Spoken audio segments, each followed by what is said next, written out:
नमस्कार, स्वागत है आप सभी का प्राइम न्यूज में। मैं आपके साथ खुशबू खान और हाथरस का मॉरिशस करेक्शन के बारे में बात करेंगे और सूत्रों के हवाले से इसको जो लेकर बड़ी खबर आ रही है। हाथरस केस में पीएफआई को फंडिंग हुई है, जातीय दंगे फैलाने के लिए फंडिंग हुई है। पीएफआई को 100 करोड़ की फंडिंग हुई है। मॉरिशस से पीएफआई को 50 करोड़ की फंडिंग हुई है। बता दें कि जानकारी मिल रही है सूत्रों के हवाले से कि मॉरिशस से 50 करोड़ की फंडिंग हुई है जातीय हिंसा को भड़काने के लिए।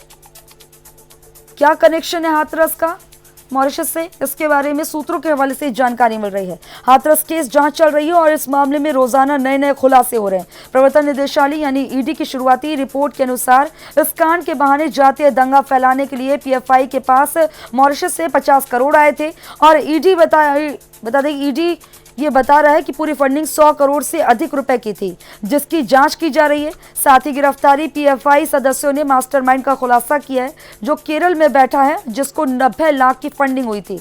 पीएफआई का चेयरमैन केरल में सरकारी कर्मचारी है और पीएफआई का चेयरमैन ओएम अब्दुल सलाम केरल में बता दें कि बिजली विभाग में काम करता है।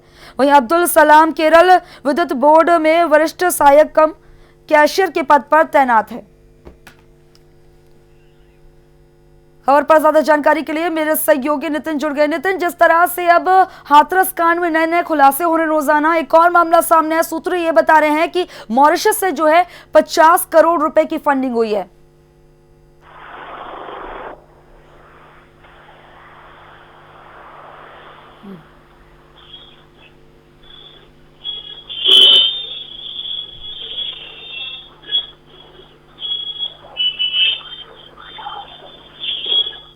तो आपको बता दें कि जातीय दंगे फैलाने के लिए फंडिंग हुई है, जानकारी मिल रही है। रोजाना नए नए खुलासे हो रहे हैं मामले में। हाथरस कांड में बेटी को इंसाफ दिलाने से लेकर यह मामला शुरू हुआ था, लेकिन यह मामला आगे बढ़ता जा रहा है। अब मॉरिशस से पीएफआई को 50 करोड़ की फंडिंग हुई है, यह मामला सामने है। खबर पर ज्यादा जानकारी के लिए मेरे सहयोगी जितेंद्र मेरे साथ जुड़ गए हैं। जितेंद्र, जिस तरह से अब सामने आ रहा है कि नए नए खुलासे हो रहे हैं मामले में, अब मामले में यह भी सामने आया है कि जो हाथरस है, हाथरस को केंद्र बनाया जा रहा था।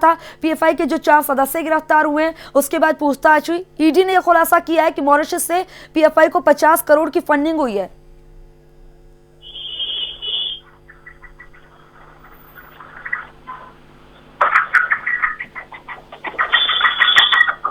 जी जितेंद्र, तो तकनीकी खामियों की वजह से मेरे संवाददाता से संपर्क नहीं हो पा रहा है, लेकिन दोबारा उनके पास जाएंगे। बता दें कि मॉरिशस से पीएफआई को 50 करोड़ की फंडिंग हुई है, ये मामला सामने आ रहा है। रोजाना मामले में नए नए खुलासे हो रहे हैं। हाथरस का मामला एक बड़ा मामला है और उसको लेकर लगातार जिस तरह से पीएफआई के 4 अभियुक्त गिरफ्तार हुए थे, माउंट थाना के अंतर्गत ये गिरफ्तार हुए थे और पीएफआई में लगातार जब ईडी की जांच हो, चाहे अन्य जो जांच एजेंसियां इस मामले की जांच कर रहे हैं, तो आपको बता दें कि उत्तर प्रदेश को बदनाम करने के लिए, जाति दंगा फैलाने के लिए और सांप्रदायिक दंगा फैलाने के लिए पूरी साजिश की गई थी। ईडी की बात की जाए तो अन्य जांच एजेंसी की बात की जाए तो कहीं ना कहीं 4 सदस्यों के गिरफ्तार होने के बाद ईडी ने एफआईआर दर्ज की है और एफआईआर दर्ज होने के बाद आज ईडी ने प्रथम जो सबसे पहला विचार बताया है कि लगभग 100 करोड़ रुपए की जो है फंडिंग हुई थी, जिसके बाद कहीं ना कहीं ये जो 4 लोग गिरफ्तार हुए थे, इनके पास से 4 मोबाइल, लैपटॉप और जो है न्याय दिलाने के पोस्टर कहीं ना कहीं जारी हुए थे। उत्तर प्रदेश में जाति दंगे कराने को लेकर लगभग 100 करोड़ रुपए की फंडिंग ईडी बता रही है, तो 50 करोड़ रुपए मॉरिशस से आए थे, जिसको लेकर कहीं ना कहीं पुलिस जांच कर रही है और लगातार इस विषय पे कहीं उत्तर प्रदेश सरकार जहां घिरी हुई है, तो वही जो जांच एजेंसी है वो लगातार जांच कर रही है। जो जांच विषय में कहीं ना कहीं रोज नए नए खुलासे हो रहे हैं और इसमें प्रथम बात की जाए सूत्रों के अनुसार बड़ी खबर ये आ रही है कि लगभग 100 करोड़ रुपए की फंडिंग बताई जा रही है। पीएफआई को ये फंडिंग की थी, 50 जो करोड़ रुपए के मॉरिशस से आए थे। 4 जो अभियुक्त गिरफ्तार हुए, इनके पास कहीं ना कहीं इसका कनेक्शन भी बताया जा रहा है कि इन अभियुक्तों का उत्तर प्रदेश में दंगा फैलाने के लिए ये लोग आए थे और कहीं ना कहीं मॉरिशस से जो पैसा आया है, इनका हाथ जरूर उसमें हो सकता है और ये उत्तर प्रदेश में दंगा फैलाने की नियत से यहाँ पर उत्तर प्रदेश में आए थे। जितेंद्र, ऐसे में सवाल ये भी बनता है कि हाथरस को केंद्र बनाया जा रहा है, क्योंकि जब यूपी में चुनाव होते देखा जाता है जातीय हिंसा फैला दी जाती है। हर जो भी पार्टी हो, जिस तरह से ये मामले सामने आते हैं जब भी चुनाव का वक्त होता है, और एक बार फिर से क्योंकि चुनाव नजदीक है, तो ऐसे में देखा जा रहा है कि अब हाथरस को केंद्र बनाकर जातीय हिंसा फैलाने की कोशिश की गई। वो निश्चित तौर पर कहीं ना कहीं उत्तर प्रदेश में राजनीति जो होती है तो उस पहले भी उत्तर प्रदेश को बदनाम किया जाता है दंगों को लेकर। उत्तर प्रदेश में कई दंगे ऐसे हुए हैं कुछ जो कहीं ना कहीं जातिवाद को लेकर, धर्मवाद को लेकर ये दंगे होते रहे हैं। तो उत्तर प्रदेश को बदनाम करने के लिए, उत्तर प्रदेश की योगी सरकार को बदनाम करने के लिए लगभग 100 करोड़ रुपए की फंडिंग की बात सामने आ रही है। सूत्रों के अनुसार बताया जा रहा है कि लगभग 100 करोड़ की पीएफआई को फंडिंग हुई थी। लेकिन जितेंद्र, ये साफ तौर पर देखा जाए कि यूपी की योगी सरकार जो है पीएफआई को प्रतिबंधित करने के लिए सिफारिश कर चुकी है, लगातार सिफारिश की है, क्योंकि पीएफआई का नाम चाहे दिल्ली का दंगा हो, चाहे मुंबई हो, चाहे बैंगलोर हो, जगह जगह देखा गया है जहां दंगे हुए पीएफआई का नाम जरूर आया है।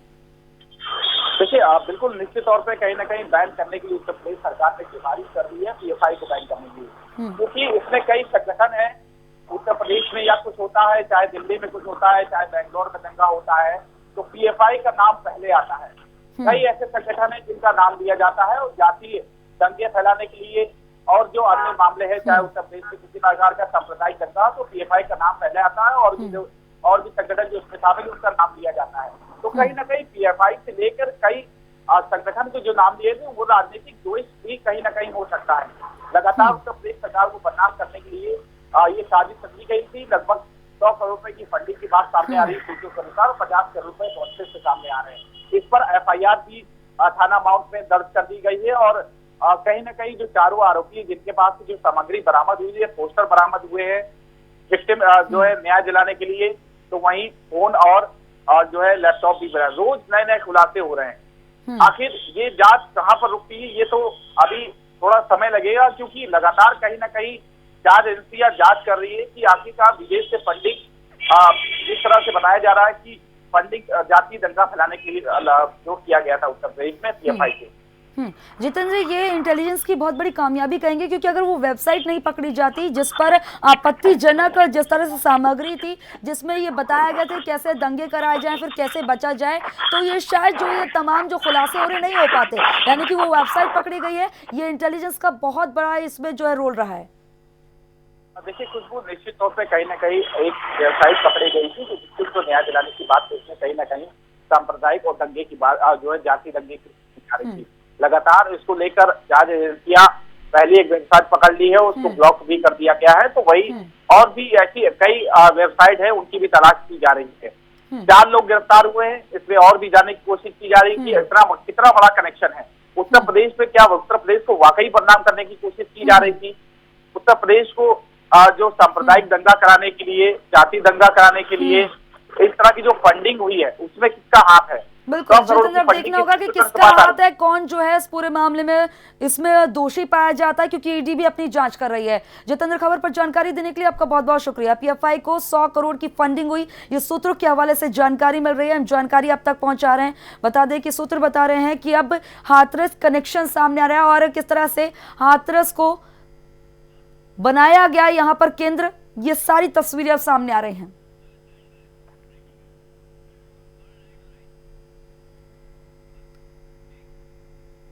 हाथरस केस में सीएम योगी आदित्यनाथ का बड़ा बयान सामने आया। हाथरस मामले पर विपक्ष राजनीति कर रहा है। सीएम योगी आदित्यनाथ ने अपने बयान में तमाम बातें कही हैं। हाथरस केस में किसी भी दोषी को बख्शा नहीं जाएगा, हम सबको सचेत रहकर काम करना होगा, वही साजिशकर्ता कामयाब नहीं हो पाएंगे। ये तमाम बातें अपने बयान में सीएम योगी आदित्यनाथ ने की है। अब सीएम योगी आदित्यनाथ भी मामले में सख्त हो गए हैं, क्योंकि लगातार जिस तरह से फंडिंग का मामला सामने आ रहा है, पीएफआई का कनेक्शन आ रहा है, वही मॉरिशस का कनेक्शन आ रहा है, जो फंडिंग हुई है, जो सूत्र बता रहे हैं, तो सीएम योगी आदित्यनाथ भी इस मामले में सख्त हो गए हैं। सीएम योगी आदित्यनाथ ने कहा है कि जो भी दोषी होगा उसे बख्शा नहीं जाएगा। हाथरस मामले पर विपक्ष राजनीति कर रहा है, विपक्ष पर जमकर गरजते हुए नजर आया सीएम योगी आदित्यनाथ, और गरीबों का विकास विपक्ष को पसंद नहीं, जिस वजह से अब विपक्ष राजनीति कर रहा है। जाति, क्षेत्र, मत और मजहब के आधार पर समाज को बांटने वाले लोग आज भी अपनी विभाजनकारी उस मानसिकता से बाज नहीं आ रहे हैं। आज भी वह पीढ़ी दर पीढ़ी विभाजन की मानसिकता उनके मनोमस्तिष्क पर उसी रूप में हावी हो रही है। इसलिए वे विकास उनको अच्छा नहीं लग रहा है, ये डेवलपमेंट उनको अच्छा नहीं लग रहा है, ये लोक कल्याण उनको अच्छा नहीं लग रहा है, गरीब के पास पहुंचने वाली शासन की योजनाएं उन्हें अच्छी नहीं लग रही हैं। और यही कारण है कि वे षड्यंत्र पे षड्यंत्र रचते जा रहे हैं, रोज नए षड्यंत्र को जन्म देना। आप सुन रहे होंगे इन सभी नमूनों के एक एक वक्तव्य, एक एक कृत्य जनता के सामने साफ गोई के साथ सामने आते हुए दिखाई दे रहे हैं।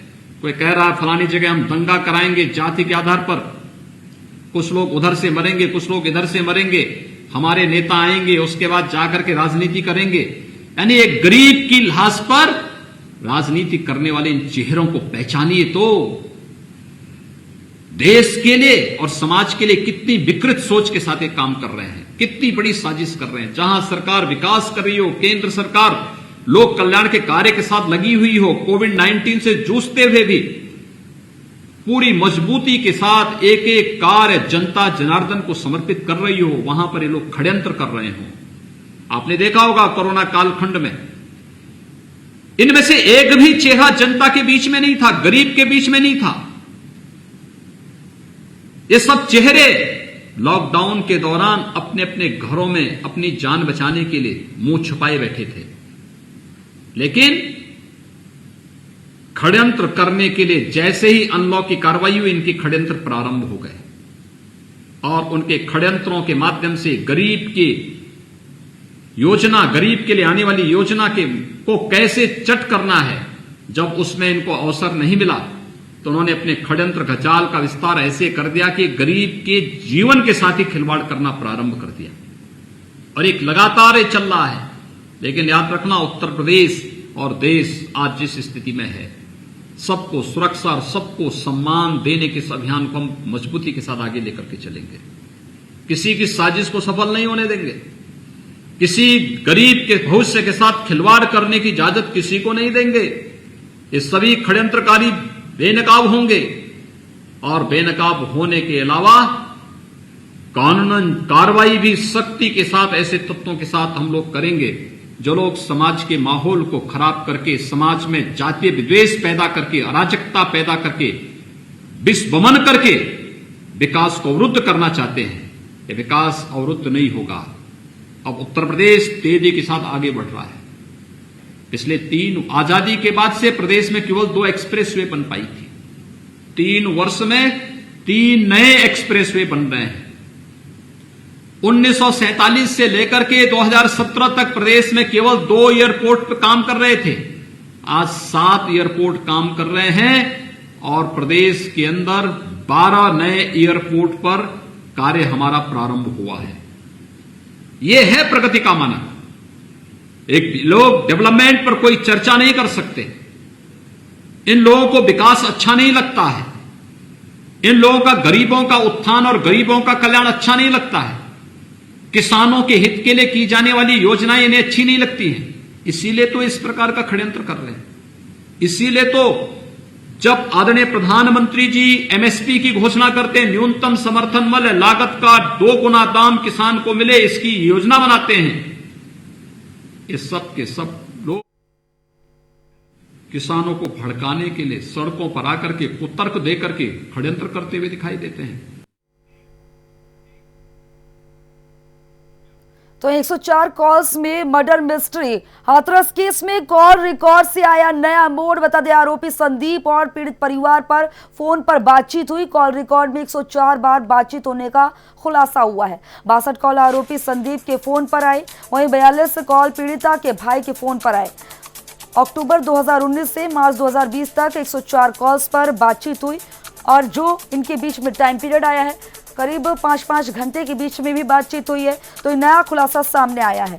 हाथरस कांड में मंगलवार को सबसे बड़ा मोड़ सामने आया। मृत युवती के भाई और घटना के मुख्य आरोपी संदीप की कॉल डिटेल से पता चला है कि दोनों नंबरों पर लंबी बातचीत हुई है। 13 अक्टूबर 2019 से मार्च 2020 के बीच इन नंबरों पर करीब 104 बार बातचीत हुई है। कुल कॉल अवधि 5 घंटे की से अधिक है और कॉल डिटेल से साफ है कि दोनों नंबरों पर लगातार बातचीत की गई है। मृत युवती के भाई और घटना के मुख्य आरोपी संदीप की कॉल डिटेल सामने आने के बाद इसे लेकर कई सवाल भी खड़े हो रहे हैं। सवाल ये भी उठ रहा है कि जब युवती और आरोपी संदीप के घरों का फासला ज्यादा नहीं तो मोबाइल के जरिए दोनों नंबरों पर इतनी बातचीत की वजह आखिर क्या है। कॉल डिटेल से यह भी स्पष्ट हुआ है कि युवती के भाई के नंबर से आरोपी संदीप के नंबर पर 62 बार और संदीप के नंबर से युवती के भाई के मोबाइल पर 42 बार कॉल की गई है।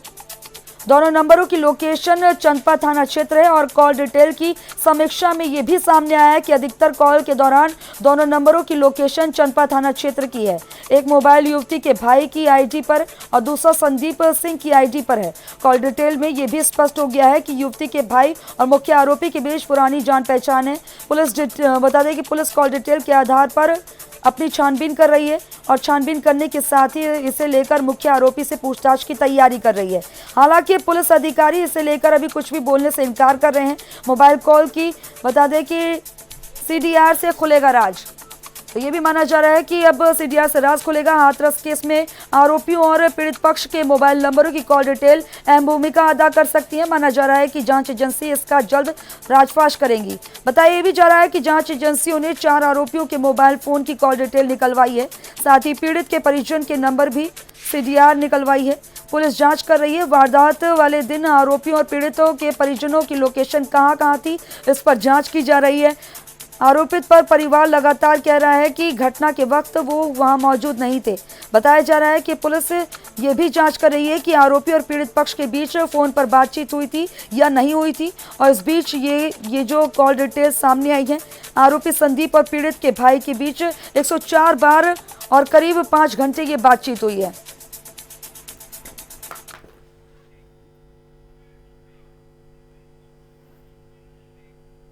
तो बुलंदशहर में पुलिस ने लूट की वारदात का खुलासा किया है। पुलिस ने 7 लुटेरों को गिरफ्तार किया है। पुलिस ने लुटेरों के पास से चांदी के आभूषण और नकदी बरामद की है। लुटेरों ने 13 जुलाई को इस वारदात को अंजाम दिया था। पुलिस ने आरोपियों की गिरफ्तारी करके उन्हें कोर्ट भेज दिया है। पुलिस ने 7 लुटेरों को गिरफ्तार किया है। लुटेरों के हौसले किस कदर बुलंद होते जा रहे हैं, इसकी बानगी देखने को मिली। पुलिस भी इन पर लगातार कार्रवाई कर रही है। पुलिस शिकंजा कस रही है। लुटेरों ने 13 जुलाई को वारदात को अंजाम दिया था। पुलिस ने आरोपियों को गिरफ्तार करके कोर्ट भेज दिया है। बुलंदशहर में पुलिस ने लूट की वारदात का खुलासा किया है। बता दें कि पुलिस के हाथ ये बड़ी सफलता लगी है। पुलिस ने लूट की वारदात का खुलासा किया है। पुलिस ने 7 लुटेरों को गिरफ्तार किया है। पुलिस ने लुटेरों के पास से चांदी के आभूषण और नकदी बरामद की है। तस्वीरें आपको दिखा रहे हैं। लूट का सामान भी इनके पास से जो बरामद किया है। खबर पर ज्यादा जानकारी के लिए मेरे सहयोगी अशोक कुमार जुड़ गए हैं। अशोक, क्या जानकारी मिल रही है, क्या अपडेट मिल रहा है खबर पर? खुशबू, आपको बताते कि पूरा मामला खुर्जा क्षेत्र से जुड़ा हुआ था। खुर्जा थाना क्षेत्र में लगभग 10 दिन पहले एक लूट हुई थी व्यापारी के साथ में। ये चांदी ज्वेलर्स का काम करता था। इसमें काफी लूट के उसके साथ चांदी और आभूषण और कैश लूटा था। उसका खुलासा खुर्जा पुलिस ने किया है। करीबन 7 लोगों को दबिश के दौरान स्वास्थ्य टीम लगी हुई थी। पूरे मामले को गहराई से जांच कर रही थी। ये बड़ी सफलता मिली है। उनके पास से जो लूट में जो लिखित में प्रार्थना पत्र दिया है वो बरामद किया है खुर्जा नगर पुलिस ने। अशोक, ये भी जानकारी मिल रही है पुलिस ने आरोपी को गिरफ्तार करके कोर्ट भेजा है। अब आगे क्या होगा? क्या मामले में कार्रवाई शुरू हो गई है? कोर्ट ने क्या फैसला सुनाया? तो आपको बता दें कि उनका मेडिकल परीक्षा पिछले जिला अस्पताल से उनका कोर्ट में भेजा है। और कोर्ट के आधार पर जो उन पर गंभीर धारा मुकदमा दर्ज हुए हैं, उनके आधार पर पुलिस ने कोर्ट में पेशी करने के बाद जिला जेल में शिफ्ट किया जा रहा है। अशोक कुमार, खबर पर जानकारी देने के लिए आपका बहुत बहुत शुक्रिया। तो लुटेरों ने 13 जुलाई को इस पूरी प्रकरण को वारदात को अंजाम दिया था। पुलिस ने आरोपियों को गिरफ्तार करके कोर्ट भेज दिया है। संगीन धाराओं में इनके खिलाफ मुकदमा दर्ज हुआ है। बुलंदशहर में पुलिस ने लूट की वारदात का खुलासा कर दिया है। पुलिस ने इस मामले में 7 लुटेरों को गिरफ्तार किया है। लूटा हुआ सामान भी बरामद किया इनके पास से। तस्वीरें भी आपको दिखा रहे हैं। ये तमाम 7 लुटेरे हैं जिनकी तस्वीरें आपको दिखा रहे हैं। नालंदा जिले में मतदाताओं को जागरूक करने का अभियान लगातार चलाया जा रहा है, जिसके तहत न केवल मतदाताओं को मतदान के प्रति जागरूक किया जा रहा है, बल्कि नए वोटरों को अपना नाम जुड़वाने की अपील भी की जा रही है। तो इन पोस्टर्स के जरिए नालंदा में किस तरह से वोटर्स को जागरूक किया जाए, यह अभियान चलाया जा रहा है। मतदाता जागरूकता अभियान चलाया जा रहा है। पोस्टर्स के जरिए लोगों को जागरूक किया जा रहा है कि अपने मत का इस्तेमाल जरूर करें, लोकतंत्र के इतने बड़े पर्व का भागीदार जरूर बने, क्योंकि कोरोना काल में अब मतदान होने हैं। तो ये ऐतिहासिक मतदान होगा। बिहार में चुनाव होने वाले हैं। बिहार के नालंदा में लोगों को जागरूक करने के लिए ये अभियान चलाया जा रहा है।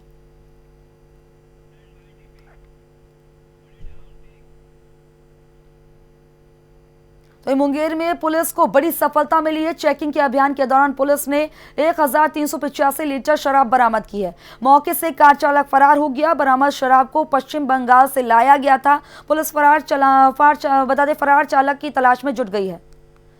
मुंगेर से खबर मिल रही है, पुलिस को बड़ी सफलता मिली है। चेकिंग के दौरान भारी मात्रा में शराब बरामद की गई है। मौके से कार चालक फरार हो गया, जिसकी तलाश में पुलिस जुटी हुई है।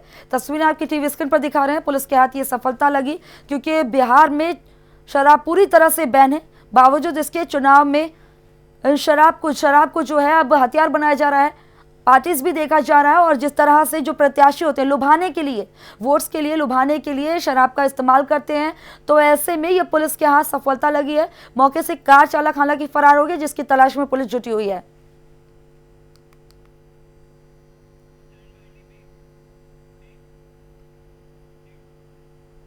खगड़िया में डॉक्टर्स की लापरवाही से एक महिला मरीज की मौत का मामला सामने आया। महिला का कई दिनों से इलाज चल रहा था। पीड़ित परिजनों ने बताया कि महिला गर्भवती थी। डॉक्टर्स ने महिला का ऑपरेशन करके बच्चे को बचा लिया, लेकिन महिला की मौत हो गई। तो एक खगड़िया से जानकारी मिली है, जहां पर डॉक्टर्स की लापरवाही से एक महिला की मौत हो गई। लापरवाही से गर्भवती महिला की मौत का मामला सामने आया, जिसको लेकर परिजनों ने जमकर हंगामा किया। तस्वीरें आपको दिखा रहे हैं। रो रो कर बुरा हाल है, परिजनों का मातम पसरा हुआ है। लेकिन धरती का भगवान जिसे कहते हैं सफेद पोश, उनकी लापरवाही के चलते महिला की मौत हो गई। हालांकि बच्चे को बचा लिया गया है। लापरवाही से गर्भवती महिला की मौत का मामला सामने आया। तो जातीय दंगे फैलाने के मामले में एफआईआर दर्ज हुई है। मथुरा में पकड़े गए चारों आरोपियों पर एफआईआर दर्ज हो गई है। पीएफआई संगठन से जुड़े थे ये चारों आरोपियों से 6 मोबाइल, 1 लैपटॉप और बरामद किया है। वहीं बता दें कि जस्टिस वर्ग हाथरस नाम के पैम्पलेट भी इनके पास से बरामद हुए हैं। शांति भंग करने के आरोप में इन आरोपी पर एफआईआर दर्ज हुई है। शांति भंग करने हाथरस जा रहे थे ये आरोपी, इन पर एफआईआर दर्ज हो गई है। जस्टिस वर्ग हाथरस नाम के पैम्पलेट भी इनके पास से बरामद हुए हैं। आपको बता दें कि कल जो है दिल्ली से मथुरा के रास्ते होते हुए ये चारों जा रहे थे हाथरस। इस दौरान इनको पुलिस ने पकड़ लिया। सतर्कता बरतते हुए ये पीएफआई के एजेंट बताए जा रहे हैं, उनसे पूछताछ की जा रही थी और अब इन पर एफआईआर दर्ज हो गई है। आरोपियों से 6 मोबाइल, 1 लैपटॉप बरामद किया गया है। जस्टिस वर्ग हाथरस नाम के पैम्पलेट भी इनके पास से बरामद किए गए हैं। पहले से इन पर शक था और पीएफआई को बता दें कि लगातार आरोप लगता रहा है कि वो शांति भंग करने के और जातीय दंगे भड़काने के आरोप इन पर पहले भी लगते रहे। जब दिल्ली में एनआरसी और सीएए को लेकर विरोध हो रहा था, तब भी इन पर जातीय दंगे फैलाने का आरोप लगा था। और एक बार अब हाथरस को संगठन बनाने, हाथरस को जो है केंद्र बिंदु बनाकर वहां के जरिए जातीय दंगा फैलाने का आरोप भी इन पर लगा है। और ऐसे में ये भी कनेक्शन सामने आया कि इनको विदेशों से फंडिंग हुई है। करीब 100 करोड़ की फंडिंग हुई है और सूत्र ये जानकारी देते हैं। वही सूत्र ये भी बता रहे हैं कि करीब 50 करोड़ की फंडिंग तो मॉरिशस से पीएफआई को हुई है और पीएफआई का जो संचालक है वो केरल में है और उसको जो है 90 लाख रुपए की फंडिंग हुई है। और ऐसे में पीएफआई के एजेंट, जब ये 4 एजेंट जा रहे थे मथुरा में इन्हें गिरफ्तार कर लिया गया। हाथरस में जा रहे थे जातीय दंगा फैलाने के लिए, तो इनको गिरफ्तार किया गया। इनसे पूछताछ की जा रही थी, इनसे उपकरण भी बरामद किए गए जिनकी छानबीन की जा रही है और आखिरकार इन पर एफआईआर दर्ज हो गई है। शांति भंग करने हाथरस जा रहे थे ये आरोपी और आखिरकार पुलिस के हत्थे चढ़ गए। सतर्कता बरतते हुए पुलिस के हाथ ये सफलता लग गई। इन चारों को पुलिस ने गिरफ्तार कर लिया। खबर पर ज्यादा जानकारी के लिए मेरे सहयोगी ब्रजेश, मथुरा से ब्रजेश जुड़ गए। ब्रजेश कुमार, क्या जानकारी मिल रही है? जी, हम आपको बता दें कि यहाँ जो ये 4 लोग कल गिरफ्तार हुए थे, इनकी एफआईआर मार्च थाने में हुई है और इनकी खिलाफ जो भी विभागीय जांच चल रही है वो पुलिस विभाग जांच कर रहा है इसकी कि क्या मामला है पूरा इस मामले की। ब्रजेश कुमार, ये एफआईआर किसने दर्ज कराई है? ये एफआईआर दर्ज अभी प्रशासन की तरफ से ही है और इसमें विधि पूर्वक कार्रवाई चल रही है अभी। ब्रजेश कुमार, जो इनके पास से उपकरण बरामद हुए हैं, लैपटॉप और मोबाइल फोन से, उनसे कुछ खुलासा हो पाया अभी तक? जी, लैपटॉप वगैरह और कुछ दस्तावेज इनसे बरामद हुए थे और उनके खिलाफ बारीकी से जांच चल रही है कि ये दस्तावेज और लैपटॉप वगैरह और जो फोन ये कहाँ से आए, ये किससे अटैच है, क्या है, ये सारी विभागीय कार्रवाई है, ये गुप्त रखी गई है अभी। ब्रजेश कुमार, खबर पर जानकारी देने के लिए आपका बहुत बहुत शुक्रिया। फिलहाल मेरे साथ इस बुलेटिन में इतना ही। देश प्रदेश की तमाम अहम खबरों के लिए देखते रहिए प्राइम न्यूज, क्योंकि सच जरूरी है।